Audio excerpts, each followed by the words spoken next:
అనాలజీలో ఒక టాపిక్ చూద్దాం. Analogy analogy 3 types: word analogy, number analogy and word analogy, number analogy and letter analogy.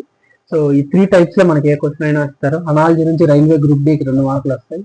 So word analogy ఎలా చూడాలి? Analogy అంటే meaning ఏంటంటే 2 words ఇస్తారు, similar kind of relationship ఏమైతే ఉంటుందో నెక్స్ట్ 2 వర్డ్స్ కూడా అదే రిలేషన్షిప్ వచ్చేటట్లు మనం మ్యాచ్ చేయాలి.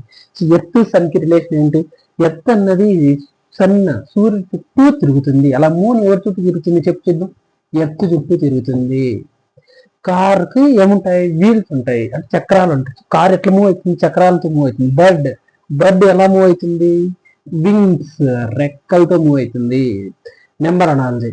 సో ఈ 2 నెంబర్స్ కి ఏమైతే రిలేషన్షిప్ ఉంటుందో నెక్స్ట్ 2 నెంబర్స్ కు అదే రిలేషన్షిప్ ఉండేటట్లు చూడాలి. సో 3 + 1 4, 4 + 4 8. 8 ని ఏం చేస్తే 64 వస్తుంది? 8 ని స్క్వేర్ చేస్తే వస్తుంది 64. సేమ్ ఇలానే చెయ్యి. 4 + 4 8, 8 + 1 9, 9 స్క్వేర్ 81. సో 16 ని 128 ఏం చేస్తే వస్తుంది? 16 స్క్వేర్ 256. 256 లో హాఫ్ చేస్తే వచ్చేది 128. సేమ్ అట్లనే 4 ని స్క్వేర్ 4 స్క్వేర్ 16, 16 ని హాఫ్ చేస్తే 8. సో ఇలా number analogy. Letter analogy. So letter analogy ఏంటంటే లెటర్ అనాలజీ చాలా ఈజీ. సిగ్గు లేకోకుండా ఏబిసిడీలు రాసుకో. ఏబిసిడీలు వచ్చి 1 2 3 ఏబిసిడీలు రాసి పైన 1, సో 2 3, సో ఏకి వచ్చి కింద 26 25 ఇలా రాసుకో ఏబిసిడీలు. ఎందుకంటే ఏబిసిడీలు రాయడం చాలా ఇంపార్టెంట్. ఏ కన్ఫ్యూజన్ ఉండదు. రఫ్ షీట్ ఇస్తాడు, అక్కడ రాసుకో. అక్కడ రాసుకున్న తర్వాత ఇక్కడ కంపేర్ చేసుకో. ఆర్కి ఏ లెటర్ వస్తుంది, ఓకే ఏ లెటర్ వస్తుంది, వాడే నెంబర్స్ ఇడు నువ్వు రాసుకోవాలి.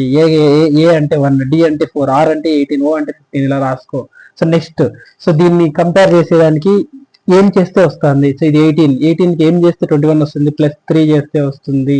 15 కి +3 చేస్తే +3 చేస్తే సో సేమ్ కింద దానికి అప్లై చేయి. సో కింద దానికి అప్లై చేసి ఏమొస్తుందో కమెంట్ చేయి. సో అనాలజీ చాలా ఈజీ అంటారు, కానీ అంత ఈజీ అయితే కాదు, చాలా నాలెడ్జ్ కావాలి.